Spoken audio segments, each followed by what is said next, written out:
আল্লাহর হাবিব জনাবে মুহাম্মদুর রাসূলুল্লাহ সাল্লাল্লাহু আলাইহি ওয়াসাল্লাম তার গা থেকে ঘামটা বের হলে এই ঘাম থেকে যাতে দুর্গন্ধ বের হয়ে লোকেরা কষ্ট না পান, আমার আল্লাহ রব্বুল আলামিন নবীজির গায়ের ঘামটাকেও সুগন্ধে পরিপূর্ণ করে দিয়েছে। তার গা থেকে বেরোনো ঘাম সুগন্ধ, তার গায়ে যাতে রোদ না লাগে, রোদ না লাগার জন্য মাথার উপরে অটোমেটিক সামিয়ানার ব্যবস্থা আল্লাহ তাআলা করে দিয়েছেন। একটা মেঘমালা সব সময় তার মাথার উপরে ছায়া বিস্তার করত, যাতে করে আল্লাহর হাবিব রোদের ভিতরে কষ্ট না পান। আপনার আমার নবী মুহাম্মদুর রাসূলুল্লাহ সাল্লাল্লাহু আলাইহি ওয়াসাল্লাম তিনি যদি শুকনা মরা খেজুরের গাছে হাত লাগাতেন, তাজা খেজুর সেখান থেকে পড়তো। বাচ্চাবিহীন উটনির দুধের বাটে যদি হাত লাগাতেন, দুধ আসতো। এরপরে তিনি যদি বলেছেন হা পৃথিবীবাসীর জন্য তা হালালে পরিণত হয়ে যেত। তিনি যদি বলেছেন না, বিশ্ববাসীর জন্য তা হারাম হয়ে যেত। তিনি যদি আঙ্গুল উঁচু করতেন, আকাশের চাঁদ পর্যন্ত দ্বিখণ্ডিত হয়ে যেত। তিনি যদি জমিন থেকে পা উঁচু করতেন, এই পা রব্বে করিম আল্লাহ রব্বুল আলামিনের আরশ আজিম পর্যন্ত পৌঁছে যেত। বলেন সুবহানাল্লাহ। এত যার শান, এত যার মান, এত যার মর্যাদা, তার শরীরের ঘাম দুর্গন্ধ আল্লাহ সইতে পারেন না। মাথার উপরে মেঘমালা রোদের কষ্ট সইতে পারেন না। এখন প্রশ্ন হলো, তায়েফের ময়দানে তিনি মার খেয়ে পড়ে থাকলেন অজ্ঞান হয়ে, উহুদের ময়দানে রক্তাক্ত, তাহলে উহুদের ময়দানে আল্লাহর হাবিব রক্তাক্ত, তায়েফের ময়দানে মার খেয়ে পড়ে থাকলেন, এটা আল্লাহ কেমনে সইলেন? কেন? আল্লাহর হাবিব রক্তাক্ত, যে আল্লাহ সইতে পারেন না নবীর শরীর থেকে ঘামের দুর্গন্ধ বেরোক, যে আল্লাহ সইতে পারেন না তার মাথার উপরে রোদ পড়ুক, কিন্তু সেই নবীজি মার খাচ্ছেন কাফেরদের হাতে, তিনি মার খেয়ে রক্তাক্ত হয়ে পড়ে আছেন। আল্লাহ তাআলা এটা সহ্য করলেন কেমনে? নিশ্চয়ই এখানে একটা প্রশ্ন এসে যায় না যায় না? কথা বলেন। আমরা এটি জানবো আজকের আলোচনা থেকে, কেন তিনি ফেরেশতা পাঠালেন না, কেন তিনি কাফেরদেরকে সঙ্গে সঙ্গে নেস্তেনাবুদ করে দিলেন না, কেন তিনি কাফেরদেরকে নির্মূল করলেন না, ধ্বংস করে দিলেন না। তাহলে আল্লাহ কি চেয়েছিলেন নবীজি মার খাক? তাহলে কি কেন এই অবস্থাটা হইল, আমরা সেখান থেকে আলোচনা শুনবো ইনশাআল্লাহ। আমরা সবাই মিলে পড়ে নেই। আউযু বিল্লাহি মিনাশ শাইতানির রাজীম। বিসমিল্লাহির রাহমানির রহিম। বিতাড়িত মোরতাদ শয়তান থেকে আল্লাহর দরবারে আত্মরক্ষা করছি, দয়াময় আল্লাহর নামে শুরু করছি। সূরা সাফ। নবী করিম সাল্লাল্লাহু আলাইহি ওয়াসাল্লামের মাদানী জিন্দেগিতে সূরাটা অবতীর্ণ। মোট আয়াত 14, রুকু 2টা। সেখান থেকে একটি মাত্র আয়াত আমি আপনাদের সামনে তেলাওয়াত করেছি, আয়াতের নাম্বার 9।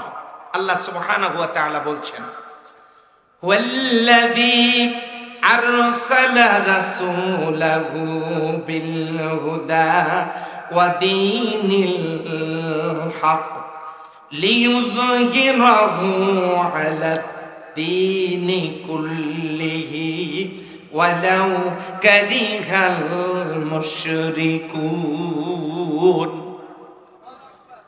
আল্লাহ তাআলা বলছেন, হুয়া মানে তিনি, আল্লাযী যিনি, আরসালা প্রেরণ করেছেন, রাসূলাহু তার রাসূল, হু মানে মুহাম্মদুর রাসূলুল্লাহ সাল্লাল্লাহু আলাইহি ওয়াসাল্লামকে যিনি প্রেরণ করেছেন, বিল হুদা হেদায়েত দ্বারা, ওয়া দীনিল হক এবং দ্বীনি হক কমপ্লিট জীবন ব্যবস্থা ইসলাম দিয়ে, কোরআন দিয়ে। কেন? What is the cause? কারণটা কি? নবীকে প্রেরণ করা হলো কি জন্য? আমরা নবীজির জন্মের ইতিহাস শুনি, আমরা নবীজির মেরাজের ইতিহাস শুনি, আমরা নবীজির দেহের বর্ণনা শুনি, আমরা নবীজির মুআজিজার বর্ণনা শুনি, আমরা নবীজির পোশাকের বর্ণনা শুনি, আমরা নবীজির মিসওয়াকের বর্ণনা শুনি, শুনবো, শুনেছি, শুনবো, কোনো অসুবিধা নাই। কিন্তু আমাদের মনে হয় এই বিষয়টাই বেশি আলোচিত হওয়া দরকার। নবীকে নবী হিসেবে প্রেরণের উদ্দেশ্য কি? আস্তে করে বলেন, ঠিক কিনা? এটি আমাদের আলোচনায় আসা দরকার। কেন তাকে প্রেরণ করা হলো, কি কারণে? আল্লাহ রাব্বুল আলামিন বলেন,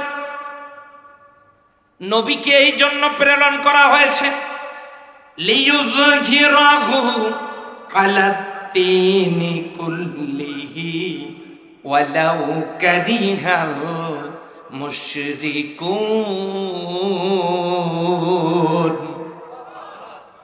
আল্লাহ রাব্বুল আলামিন বলেন, তাকে প্রেরণ করার কারণ হলো লিইয়ুযহিরাহু আলাদ-দীনি কুল্লি, অন্যান্য মতাদর্শ, জীবন ব্যবস্থা, দল মত, অন্যান্য সকল মতাদর্শের উপরে, আন্দোলন, সংগঠন, রাজনীতির উপরে দ্বীনকে জাহির করার জন্য, বিজয় করার জন্য, দ্বীনকে বিজয় করবার জন্য, সকল মতাদর্শের উপরে আল্লাহর দ্বীনকে বিজয় করার জন্য আল্লাহ রাব্বুল আলামিন তাকে সত্য দ্বীন আর হেদায়েত দিয়ে নবী করে এই জমিনে পাঠিয়েছেন। আওয়াজ দিয়ে বলেন সুবহানাল্লাহ। নবীজি আমলটাকে কিভাবে করলেন? আমরা আমল কিভাবে করছি? আমরা ইসলামের আমল করছি, নামাজ পড়ি, রোজা করি, হজ করি, যাকাত দেই, পোশাক পরি, জিকির করি। আমরা কেউ কেউ ইসলামটাকে ঢুকিয়ে দিয়েছি শুধু নামাজের ভিতরে। হাত কোথায় বাঁধবো? বুকে না নাভিতে। আমিন জোরে বলবো না আস্তে বলবো? রফা আদায় করবো না, দল্লিন হবে না জল্লিন হবে?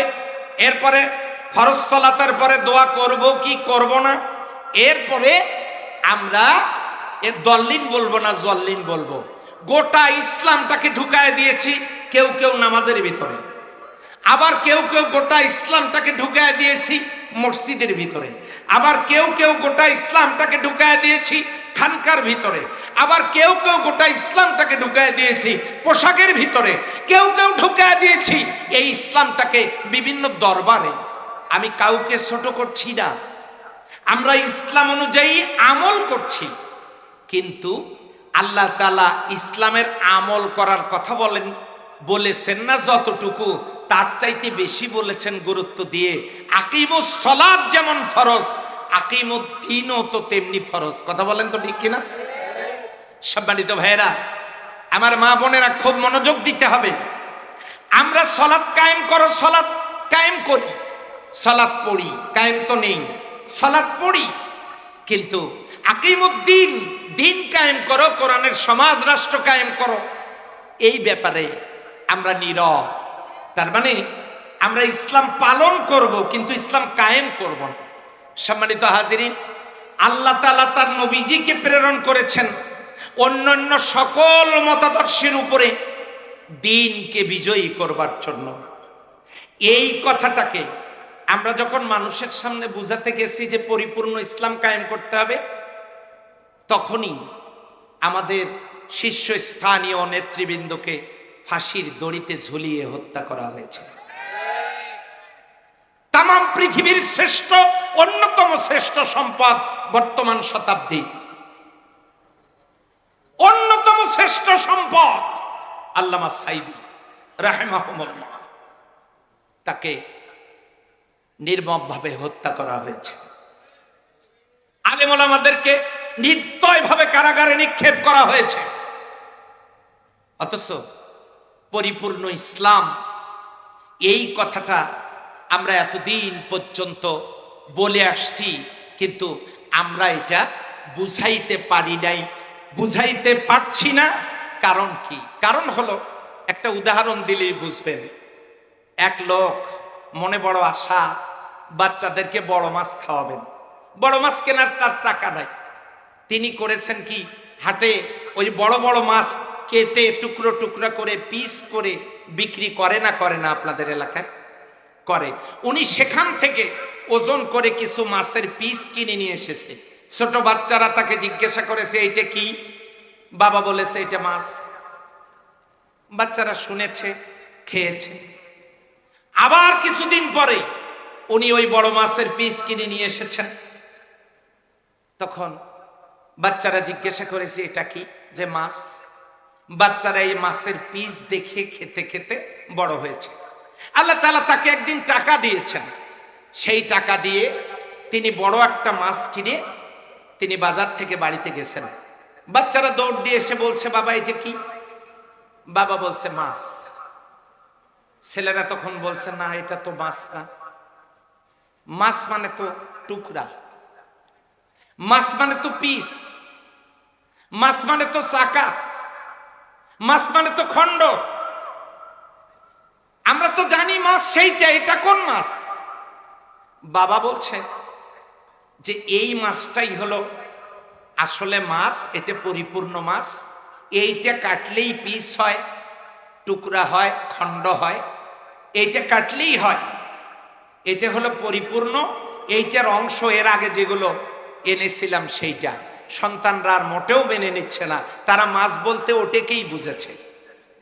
আমরা ইসলাম বলতে মসজিদগুলোতে, বিভিন্ন খানকায়, মাক্তাবে, বিভিন্ন জায়গায় ইসলাম বলতে আমরা বুঝিয়েছি নামাজ ইসলাম,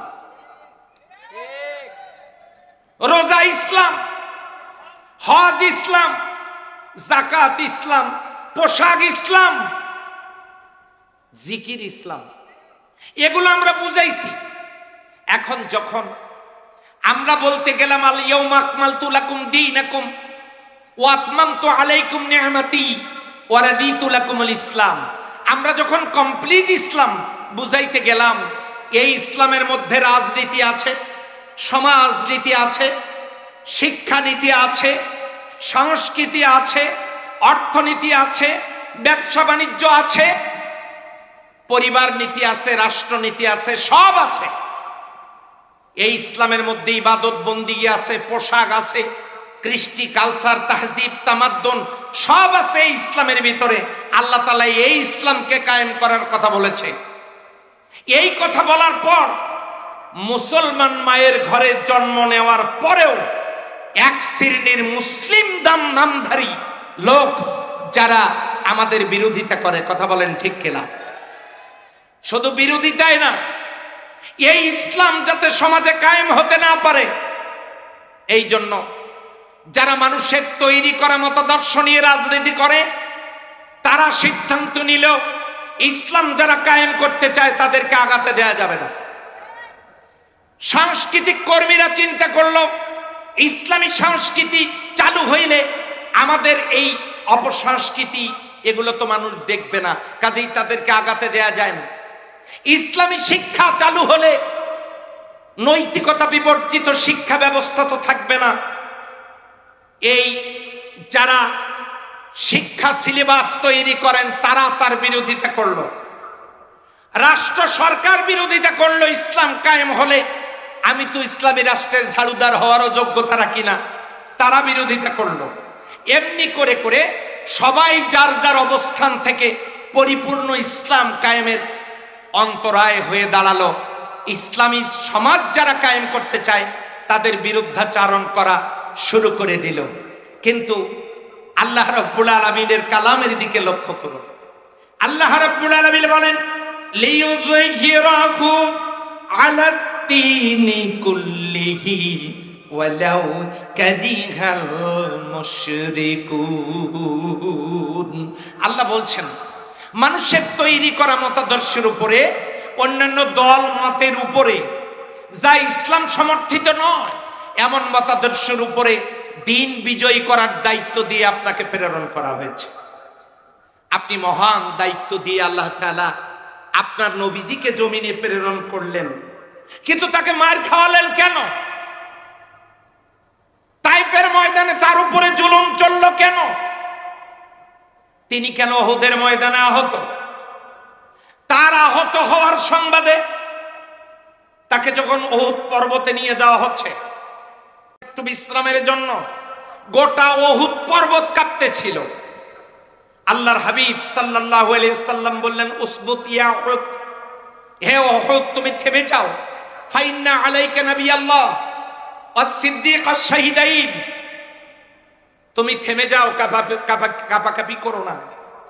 তুমি কি জানো না তোমার উপরে এখন আল্লাহর নবী, একজন সিদ্দিক, দুইজন শহীদ। পরবর্তীতে সিদ্দিক হলেন হযরত আবু বকর সিদ্দিক রাদিয়াল্লাহু তাআলা আনহু, শহীদ হইলেন হযরত ওমর রাদিয়াল্লাহু তাআলা আনহু, হযরত আলী রাদিয়াল্লাহু তাআলা আনহু। দুইজন শহীদ এবং একজন সত্যবাদী এবং একজন আল্লাহর নবী তোমার উপরে, তুমি কাঁপাকাঁপি বন্ধ করো। এই কথা শুনে উহুদ পর্বত থেমে গেল। যে নবীর মায়ায় উহুদ পর্বত পর্যন্ত কান্না করতেছিল, কাঁদতেছিল, দয়াময় আল্লাহ আপনার সেই দয়ার নবী তিনি রক্তাক্ত। তিনি রক্তাক্ত হলেন কেন? আপনি তো তাকে নবী করে প্রেরণ করেছেন, মহান দায়িত্ব দিয়েছেন, রাসূল বানিয়েছেন, তাকে মার খাওয়ালেন কেন? আমার ভাইয়েরা, আমার মা বোনেরা, এবারে লক্ষ্য করুন, বিশ্বনবী তিনি যদি শুকনা খেজুরের গাছে হাত দিতেন, তাজা খেজুর সেখান থেকে আসতো। বাচ্চাবিহীন উটনির বাটে হাত দিলে দুধ বেরিয়ে আসতো। গায়ের ঘাম সুগন্ধে পরিপূর্ণ ছিল, মাথার উপরে রোদ লাগতো না, মেঘবালা ছায়া দিত। এত কিছু মর্যাদা মর্তবা যেখানে, এত মুজিজা যেখানে, এত সম্মান ইজ্জত যেখানে, ওয়ারাফা'না লাকা যিকরাক, এত সম্মান ইজ্জত যার, তাকে আল্লাহ মার খাওয়ালেন কেন? এই গুরুত্বপূর্ণ জায়গায় আমাদেরকে একটু খুব গভীরে যেতে হবে। সেটা হলো এই কারণে তাকে মার খাওয়ানো হলো। আল্লাহ ইচ্ছা করলে তাকে কাফেরেরা মারতে পারত না, ফেরেশতা দিয়ে সবাইকে শেষ করে দেয়া যেত, কিন্তু তাকে মার খাওয়ানোর কারণ হলো আপনাকে আমি যে জন্য প্রেরণ করেছি, লিইউযহিরাহু আলাদ্দীনি কুল্লি, মানুষের তৈরি করা মতাদর্শের উপরে দিন বিজয়ের যে মিশন দিয়ে আপনাকে প্রেরণ করেছি, এই মিশন নিয়ে ময়দানে নেমে পড়ার পর কাফের মুশরিকদের মনের ভিতরে জ্বালা যন্ত্রণা শুরু হয়ে যাবে। আপনি যা চাইবেন আমি আপনাকে দিব। গায়ের ঘামের সুগন্ধ হয়তো চাইছেন, দিয়েছি। মাথার উপরে মেঘমালা হয়তো চেয়েছেন, দিয়েছি। আপনি যদি দোয়া করেন উহুদ পর্বতটাকে স্বর্ণ বানায় দিতে হবে, আমি আল্লাহ সেজন্য প্রস্তুত।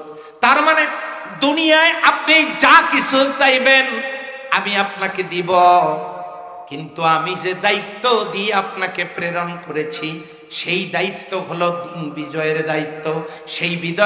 সেই দায়িত্ব হলো কোরআনের সমাজ প্রতিষ্ঠার দায়িত্ব। সেই দায়িত্ব হলো মানুষের তৈরি করা মতাদর্শের উপরে ইসলামী রাষ্ট্র প্রতিষ্ঠার যে দায়িত্ব আমি আপনাকে দিয়েছি, সেই দায়িত্ব পালন করতে গিয়ে আপনি ঘরে থাকতে পারবেন কি পারবেন না?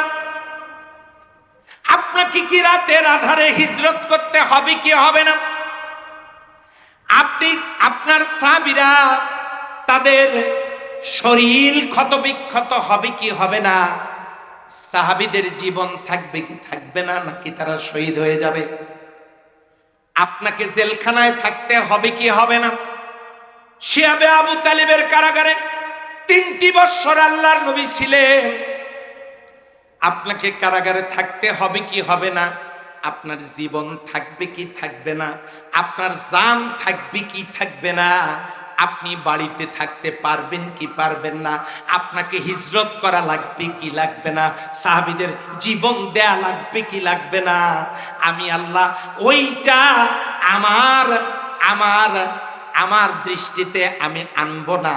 কারণ হলো আমি দেখব দুনিয়াতে আপনি যা চাইবেন আমি আল্লাহ দেওয়ার জন্য প্রস্তুত, কিন্তু আমি যে দায়িত্ব দিয়ে আপনাকে প্রেরণ করেছি, আপনার জীবন থাক অথবা যাক, মার আসুক অথবা না আসুক, কারাগারে থাকতে হোক আর অথবা না হোক, আপনি সকল ঝুঁকি মাথায় নিয়ে দিন কায়েমের কাজ আপনি করেছেন কি করেন নাই, এই ব্যাপারে আমি আল্লাহ এই ব্যাপারে কোনো ছাড় আপনাকে দিব না, কোনো ছাড় হবে না।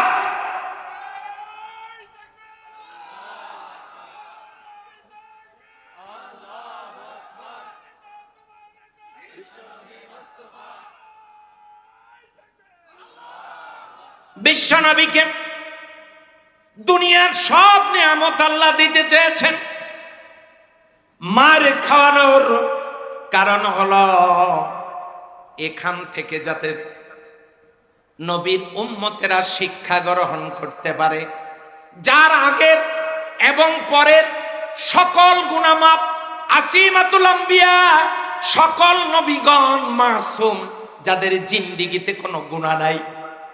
আপনার আমার নবী যিনি জান্নাতি, তিনি যদি আল্লাহর পক্ষ থেকে জান্নাতি মাসুম হয়ে থাকেন, তাহলে তাকে কষ্ট দিতে হবে কেন? কষ্ট দেওয়ার উদ্দেশ্য এটা না, কষ্ট দেওয়ার উদ্দেশ্য হলো ওইটা, দয়ার নবী মার খেলেন এই জন্য যাতে তার উম্মতেরা এখান থেকে শিক্ষা গ্রহণ করতে পারে। যদি জেলে যাওয়া লাগে, শিয়াবে আলী তালিবের 3 বছরের জেল তিনি রেখে দিলেন। এই জেলে গিয়ে প্রমাণিত হলো এই কোরআনের সমাজ কায়েমের জন্য প্রয়োজন যদি হয় জেলে যাওয়া লাগতে পারে, প্রয়োজন যদি হয় মার খাওয়া লাগতে পারে, প্রয়োজন যদি হয় শহীদ হওয়ার জীবন দেয়া লাগতে পারে, প্রয়োজন যদি হয় ফাঁসির রশি গলায় পরে চুমু দিয়ে গলায় পরে শাহাদাত বরণ করা লাগতে পারে। এই শিক্ষা তিনি দিলেন, এটাও শিখালেন দিন কায়েমের কাজে আমার নবীকে পর্যন্ত আমি ছাড় দেই নাই। সেই নবীর উম্মতদেরকেও এই কাজ থেকে বিরত আল্লাহ এবং তার রাসূল দেখতে চান না। কথা বলেন ঠিক না বেঠিক? সেই নবীর প্রেমে, নবী জীবনের সিরাতের আলোচনায় প্রয়োজন যদি হয় জেল জুলুম নির্যাতনের, আমাদের ভাইয়েরা জীবন দিয়েছেন, রক্ত দিয়েছেন, শহীদ হয়েছেন, জেল খেটেছেন, আবারও যদি কখনো আল্লাহর দ্বীন কায়েমের জন্য এই রকম পরীক্ষা দিতে হয়, আজকের এই ময়দানে সেন্ট্রাল ঈদগাহ মাঠের মাহফিলে কারা কারা রাজি আছেন দুহাত তুলে দেখা যায়।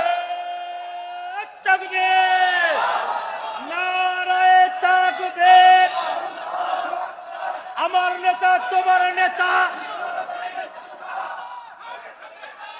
আলহামদুলিল্লাহ, আলহামদুলিল্লাহ। তাহলে এখানে স্পষ্ট যে নবীজিকে আল্লাহ ছাড় দেন নাই। জীবন গেলেও এই কাজ করতে হবে, মার খেলেও আপনাকে দিন কায়েমের কাজ করতে হবে, জেলে গেলেও করতে হবে। আওয়াজ দিয়ে বলেন কথা ঠিক কিনা? সেদিন এক হুজুর বলতেছেন, আল্লাহ ওই হুজুরকে হেদায়েত নসিব করুন। আমি অবাক হয়ে গেলাম। তিনি বলছেন ইসলামের মধ্যে যারা রাজনীতি ঢুকায় তার উপরে বড় কোনো আকাবারের বদদোয়া লেগেছে, বড় কোনো আকাবেরের বদদোয়া লাগার কারণে তিনি নাকি ইসলামের রাজনীতি আছে এটা খুঁজে পেয়েছেন। নাউজুবিল্লাহ বলবেন না? কত বড় জাহেল হলে, জাহেলে মোরাক্কাব, কত বড় জাহেল হলে এরকম উক্তি করতে পারে। আমি বলতে চাই, যিনি ইসলামের রাজনীতি খুঁজে পান না, আমার তো মনে হয় তার উপরে স্বয়ং নবীজির বদদোয়া লেগেছে। কারণ স্পষ্টত আল্লাহ তাকে এই কথাটা বলে দিয়েছে, এই কাজের জন্য আপনাকে নবী করে প্রেরণ করেছে। আপনি যদি মনে করেন এই কাজটা আমি করব না, আমি করব না, তাতে আমার ক্ষতিটা কি? আল্লাহ রাব্বুল আলামিন বলেন, ওমাইয়াবতাগি গায়রাল ইসলামি দীনান ফালান ইউকবালা মিনহু ওয়া হুয়া ফিল আখিরাতি মিনাল খাসিরিন। ওয়া মানে মান মানে যে, ইয়াবতাগি মানে তালাশ করবে, অন্বেষণ করবে, গয়ের মানে বিপরীত, ইসলাম মানে ইসলামের বিপরীত। যে ব্যক্তি ইসলামের বিপরীত কোনো কিছু তালাশ করবে, এটা কোনো সংগঠন হতে পারে, দল হতে পারে, রাজনীতি হতে পারে, কোনো মার্কা হতে পারে, কোনো ক্লাব হতে পারে, কোনো সমিতি হতে পারে। যে দলের, যে সমিতি, যে ক্লাব, যে রাজনীতি, লক্ষ্য উদ্দেশ্য কর্মসূচি কর্মপন্থা আমার আল্লাহর সন্তুষ্টি, রাসূলের দেখানো মত ও পথের উপরে নয়, এমনটির সাথে কেউ যদি জড়িত থাকে, এর নাম গায়রাল ইসলাম, ইসলামের বিপরীত। ওমাইয়াবতাগি গায়রাল ইসলাম, যে ব্যক্তি তালাশ করবে ইসলামের বিপরীত কোনো কিছু, মানে ইসলামের বিপরীত কোনো কিছুর সাথে সম্পৃক্ত থাকবে, আল্লাহ বলেন ফালাই ইউকবালা মিনহু, তাফসীর খুলে দেখেন, আমি তার থেকে কোনো কিছু কবুল করব না। কি সেটা? কশিন কালেও, ফালাই ইউকবালা নফি তাকিদ বালান্দার ফিল মুস্তাকবিল মারুফ, কশিন কালেও, কখনো, কোনোদিনও, কোনো অবস্থাতেও তার জিন্দেগীর কোনো আমল আমি আল্লাহ কবুল করব না। তাদের নামাজ, রোজা, হজ, যাকাত, তাসবিহ, তাহলিল, দান, সাদাকা, জিকির একটিও আল্লাহর দরবারে কবুল হবে না। ওহুয়া ফিল আখিরাতি মিনাল খাসিরিন, এরা হবে কিয়ামতের দিন ক্ষতিগ্রস্ত। এটা আমাদের রংপুরের পীরগঞ্জের কোরআনের সূরা আল ইমরানের 85 নম্বর আয়াতে আছে। এদিকে নাও থাকতে পারে, বাড়িতে গিয়ে খুঁজে দেখবেন। ইসলামকে বাদ দিয়া অন্য কোন দল মতাদর্শের সাথে সম্পৃক্ত থাকলে জিন্দেগীর কোন আমল আল্লাহর দরবারে কবুল হবে না। সূরা আল ইমরান কত? হ্যাঁ, এবার আসেন,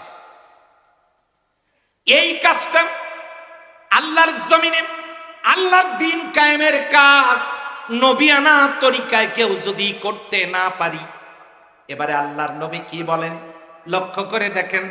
সহিহ মুসলিম 1271 নম্বর হাদিস, আন আবি হুরায়রা রাদিয়াল্লাহু তাআলা আনহু قال قال رسول الله صلى الله عليه وسلم من مات ولم يغزو ولم يحدث نفسه به مات على الشعبة من النفاق।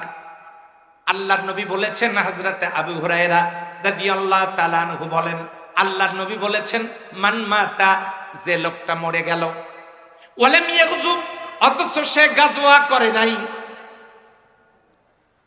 নফি জিহাদ, লাম ইয়াগজু, যে ব্যক্তি গাজওয়া করে নাই, ওয়ালাম ইয়াগজু, গাজওয়া মানে যুদ্ধ করে নাই, আন্দোলন করে নাই, লড়াই করে নাই, সংগ্রাম করে নাই, আল্লাহর জমিনে আল্লাহর দ্বীন কায়েম করার জন্য আন্দোলন করে নাই, লড়াই করে নাই, সংগ্রাম করে নাই, ওয়ালাম ইউহাদ্দিস বিহি নাফসাহু, ওই লোকটা মনে প্রাণে চায়ও নাই, তার কথার দ্বারা, কাজের দ্বারা, সহযোগিতার দ্বারা ওই লোকটা মনে প্রাণে চায় নাই আল্লাহর জমিনে আল্লাহর দ্বীন কায়েম হোক, মনে প্রাণে চাইলো না, নিজেও কাজ করলো না, আল্লাহর নবীজি বলেছেন মাতা আলা শুবাতি মিনান নিফাক, এই লোকটার মৃত্যু হবে মুনাফিকের মৃত্যু।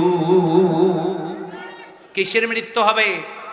আসতে বলেন, পাশের লোক যাতে না শোনে। মৃত্যু কিসের?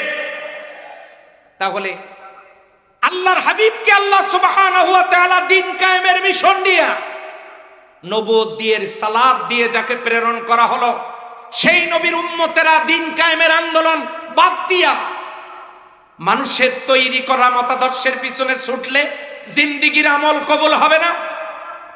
আবার যদি মনে প্রাণে দ্বীন কায়েম হোক এটা না চায়, মনে প্রাণে দ্বীন কায়েম হোক এটা এমনি এমনি চাইলে হবে না। বগুড়ার বড় মসজিদ, এখানে পাশেই মনে হয় ভাই পাগলা মসজিদ নাকি, বগুড়ার বড় মসজিদের পাশ দিয়ে যাওয়ার সময় কেউ যদি আপনারা বলেন মসজিদ আল্লাহর ঘর, এখানে মানুষ ইবাদত বন্দিগি করে, নামাজ পড়া ভালো, বহু সওয়াবের কাজ, নামাজ পড়লে জান্নাতে যাওয়া যাবে, অথচ লোকটা নামাজ পড়ে না। মসজিদ আল্লাহর ঘর, মসজিদ ভালো, এখানে বন্দিগি করা হয়, পবিত্র জায়গা, নামাজ ভালো, যারা পড়ে তারা ভালো, আমি পড়ি না। আচ্ছা, এত ভালো বলার পরেও আপনারা বলেন তো রেজাল্ট কি? জিরো। তাহলে আপনি তাকে সমর্থক বলতে পারেন না, আপনি তাকে বলতে পারেন না তিনি মনে প্রাণে চান। মনে প্রাণে চাওয়া বলবো তাকে, মসজিদ আল্লাহর ঘর, পবিত্র জায়গা, নামাজ ভালো, যারা পড়ে তারা ভালো, আমিও পড়ি, তাহলে এটার নাম সমর্থক। আল্লাহর দ্বীন কায়েম করা ফরজ, যারা করে নবিয়ানা তরিকায় তারা এই ফরজ কাজটা করে, যারা করে তারা ভালো, আমি তাদের সাথে আছি, সাধ্যমতো আমিও ওই কাজ করি, এর নাম হলো মনে প্রাণে চাওয়া। করবেন অন্য দল আর চাইবেন আল্লাহর জমিনে দ্বীন কায়েম হোক। মূলে চেনেন আপনারা? কি মূলা? মূলার জমিতে, মূলার গাছের কাছে গিয়ে যদি দোয়া করেন, আল্লাহ সৌদি আরবের মরিয়ম খেজুর এইবার তুমি এখানে 100 দিয়ে দিও, এ দোয়া তো কমপক্ষে 24-এ কবুল হওয়ার সম্ভাবনা আছে নাকি? আছে। তাহলে মূলার গাছে খেজুরের দোয়া করলে যেমন কবুল হবে না, ঠিক তেমনি করবেন একদল, আর আল্লাহর জমিনে আল্লাহর দ্বীন কায়েম হোক সেই দোয়া আপনি করবেন, আপনার এই দোয়া কবুল হওয়ার 1%ও সম্ভাবনা দেয়। সম্মানিত ভাইয়েরা, আমার মা বোনেরা, এই জন্য যদি এই কাজটা কেউ না করে, মনে প্রাণে না করে, না চায়, লোকটার মৃত্যু হবে মুনাফিকের মৃত্যু। যদি মুনাফিকের মৃত্যু হয়, সূরা তাওবার 84 নম্বর আয়াতে মুনাফিকদের ব্যাপারে আল্লাহ জানায় দিলেন, ওয়ালা তুসাল্লি আলা আহাদিম মিনহুম মাতাত। ওগো নবীজি, এই জাতীয় মুনাফিকদের জানাজায় আপনি দাঁড়াবেন না। ওয়ালা তাকুম আলা কবরিহি, এদের কবরের পাশে দাঁড়াবেন না।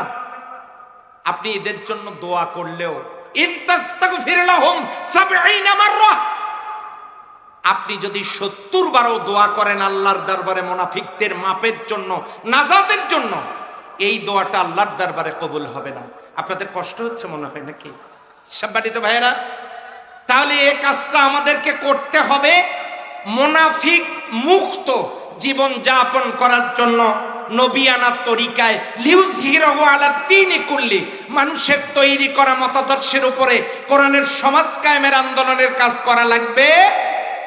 নবিয়ানা তরিকায় কাজটা ফরজ। যদি আমরা চাই আমাদের মৃত্যু যাতে ইমানদারের মৃত্যু হয়, মুনাফিকের মৃত্যু না হয়। মুনাফিকের মৃত্যু যদি হয় তাহলে ঠিকানা কি?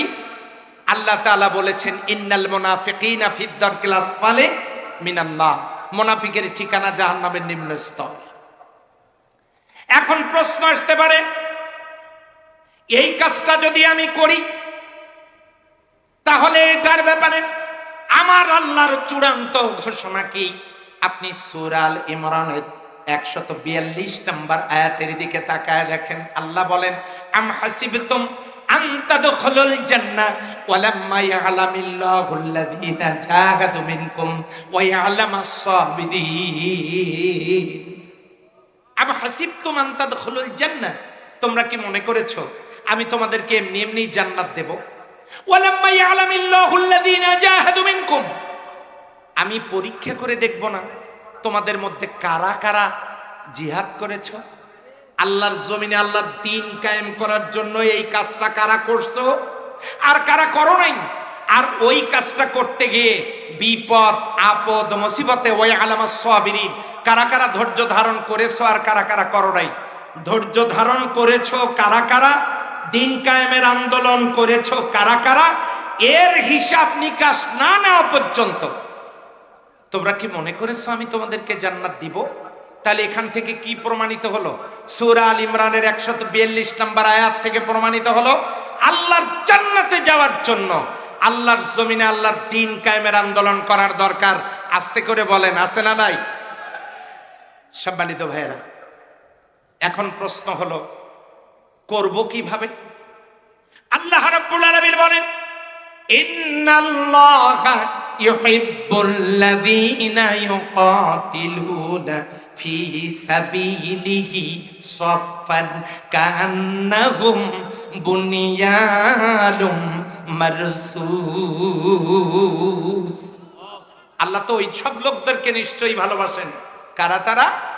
যারা সীসা ডালা প্রাচীরের মতো ঐক্যবদ্ধভাবে সংঘবদ্ধভাবে আল্লাহর জমিনে আল্লাহর দ্বীন কায়েম করার জন্য লড়াই সংগ্রাম করে, আল্লাহ তাদেরকে ভালোবাসেন। তাহলে সংঘবদ্ধ হতে হবে কেন? জান্নাতি মানুষের ভিতরে, নবীর সাহাবীদের ভিতরে তৃতীয় ব্যক্তি হযরত ওমর রাদিয়াল্লাহু তাআলা আনহু বলেন, লা ইসলামা ইল্লা বিল জামাআত। জামাত মানে আপনারা মনে করেন না আবার জামাত ইসলামের কথা বললেন, ওটা মনে করলেন নাকি? লা ইসলামা ইল্লা বিল জামাআত, ইসলাম নেই জামাত ছাড়া। জামাত ছাড়া মানে, জামাত মানে দল, জামাত মানে সংগঠন, জামাত মানে আন্দোলন। ইসলাম নেই সংগঠন ছাড়া। ওয়ালা জামাতা ইল্লা বিইমারাত, সংগঠন নেই নেতৃত্ব ছাড়া।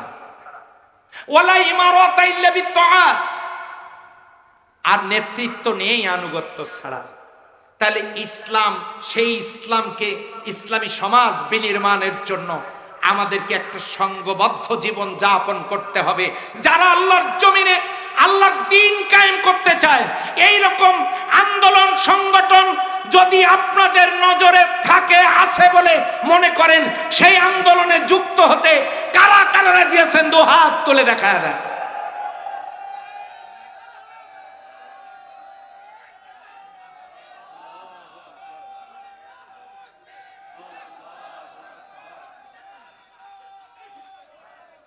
আলহামদুলিল্লাহ, আলহামদুলিল্লাহ।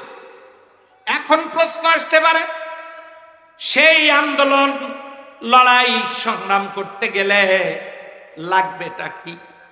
আল্লাহ বলেন, সেই আন্দোলন লড়াই সংগ্রাম করতে গেলে ওয়াতুজাহিদুনা ফি সাবিলিল্লাহি বিআমওয়ালিকুম ওয়া আনফুসিকুম যালিকুম খায়রুল লাকুম ইন কুনতুম তা'লামুন।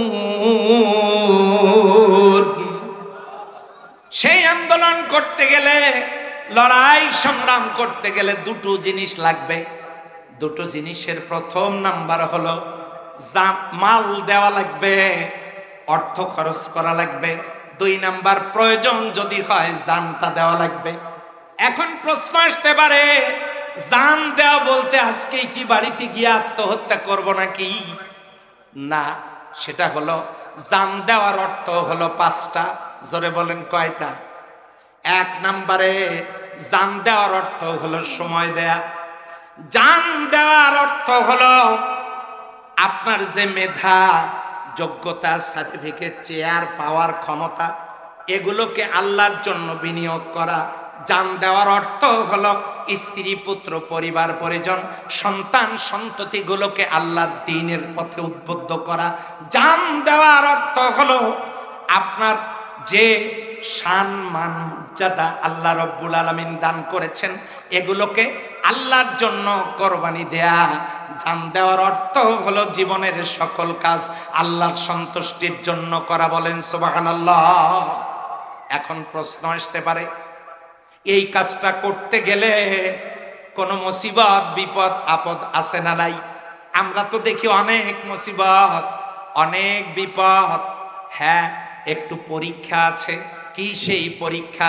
আল্লাহ রব্বুল আলামিন জানায় দিলেন ওয়ালা নাবলুওয়ান্নাকুম বিশাইইম মিনাল খাউফি ওয়াল জুউ ওয়া নাকসিম মিনাল আমওয়ালি ওয়াল আনফুসি ওয়াত তামারাত ওয়াবাশশিরিস সাবিরিন আল্লাযীনা ইযা আসাবাতহুম মুসিবাতুন ক্বালু ইন্না লিল্লাহি ওয়া ইন্না ইলাইহি রাজিউন।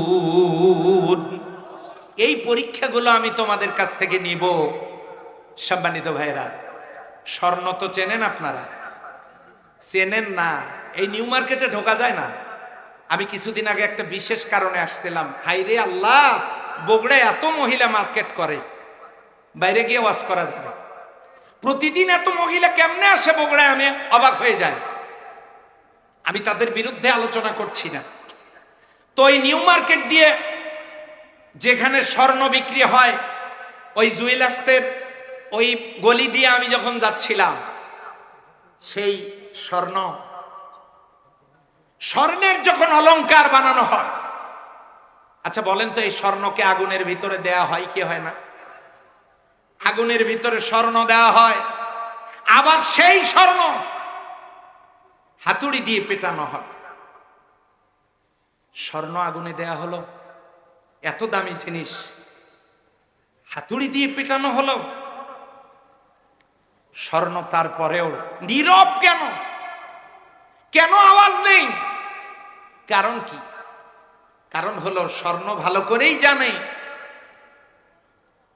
বরের আগেই কোন সেই সুন্দরী তরুণী, 16 কলায় পরিপূর্ণ যৌবন ছটা, কাজল কালো আখি, মায়া ভরা চোখ, এমন কাউকে যদি আমি পেতে যাই, আমি যদি কোনো মেয়ের হাত ধরতে চাই, অর্থাৎ হাতের বালা, আমি যদি কোনো মেয়ের গলা ধরতে চাই, তার মানে গলার মালা, আমি যদি কোনো মেয়ের মাথায় আদর দিতে চাই, তাহলে সিতিপাটি, কানে হাত লাগাতে চাই দুল, নাকে হাত লাগাতে চাই ফুল, এক কথায়।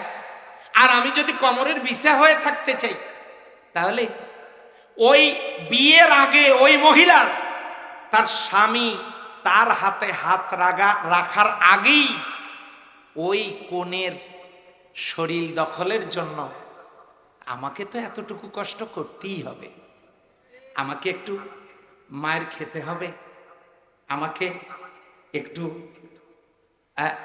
একটু আগুনে যেতে হবে। আর এর বিনিময়েই না আমি ওই সুন্দরী রমণীর শরীরে শোভাবর্ধন করতে পারবো, তার শরীরে জায়গা করে নিতে পারবো। তাহলে স্বর্ণ এত কষ্ট স্বীকার করার কারণ, একটু পরেই সে তার সেই সুন্দরী রমণীর শরীরে সে জায়গা করে নিতে পারবে। আমরা যারা সেই কোরআনের সমাজ কায়েমের আন্দোলন করব, একটু কষ্টের পরীক্ষায় পাশ করেই তো আমরা আল্লাহর জান্নাতের অসংখ্য নাজ নিয়ামত, হুর গেলমান, কত উপহার আমার আল্লাহ রব্বুল আলামিনের আমাদের জন্য প্রস্তুত করে রেখেছেন। তিনি এগুলো পাওয়ার জন্য একটুখানি কষ্ট স্বীকারের পরীক্ষায় উত্তীর্ণ হওয়া দরকার নয় কি? বলেন, উত্তীর্ণ হওয়া দরকার নয় কি? এই জন্যই তো ফাঁসির রশিতে গলায় চুমু দিয়ে, ফাঁসির রশি গলায় পরে মহান রবের সাথে মোলাকাত করার জন্য আল্লাহর কিছু বান্দা যারা অস্থির হয়েছিলেন, যাদেরকে ধরে নিয়ে যাওয়া লাগে নাই ফাঁসির মঞ্চে, যারা নিজ উদ্যোগে পায়ে হেঁটে হেঁটে ফাঁসির মঞ্চে গিয়ে উঠেছেন, ফাঁসির রশিতে চুমু দিয়ে গলায় পড়েছেন, কারণ একটু পরেই তারা মহান রবের সাথে মোলাকাত করবেন। সম্মানিত হাজিরিন, আর এই পরীক্ষায় পাশ করে চূড়ান্ত সফলতা অর্জনের জন্য আল্লাহর হাবিব শিয়াবে আবু তালিবের জেলখানায় যেতে, ওহুদের ময়দানে মার খেতে, তায়েফের ময়দানে নির্যাতিত হতে, সাহাবা আজমাইনগণ জীবন দিতে, যুগে যুগে আল্লাহর কোরআনের সমাজ কায়েমের আন্দোলনের কর্মীরা নিজের জীবনকে বিলিয়ে দিতে মোটেও কৃপণতা করেননি। এ জমিন চায় উর্বরতা শক্তি বৃদ্ধি পাক। সেই উর্বরতা শক্তি বৃদ্ধি পাবে তখন কোরআনের সমাজ প্রতিষ্ঠার আন্দোলনের কর্মীদের ঘাম এবং রক্ত জমিনে মিশে যাবে যখন, এই ত্যাগ ও কোরবানির বদৌলতে পৃথিবীর জমিন হয়েছিল জান্নাতের টুকরা, সুখের ফলগুধারা ছড়িয়ে পড়েছিল বিশ্বময়, আলোকিত সমাজ ব্যবস্থা যেখানে ছিল না কোনো বৈষম্য, সেই বৈষম্য বিরোধী একটি সমাজ বিনির্মাণের জন্য আমরা যারা সিরাতের আলোচনা শুনছি, আমাদেরকেও এগিয়ে আসতে হবে।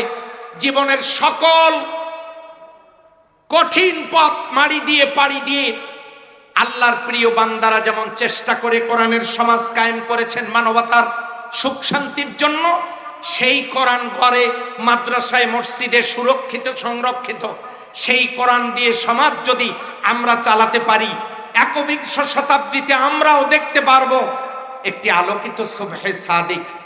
সেই সিরাতেল মাহফিল থেকে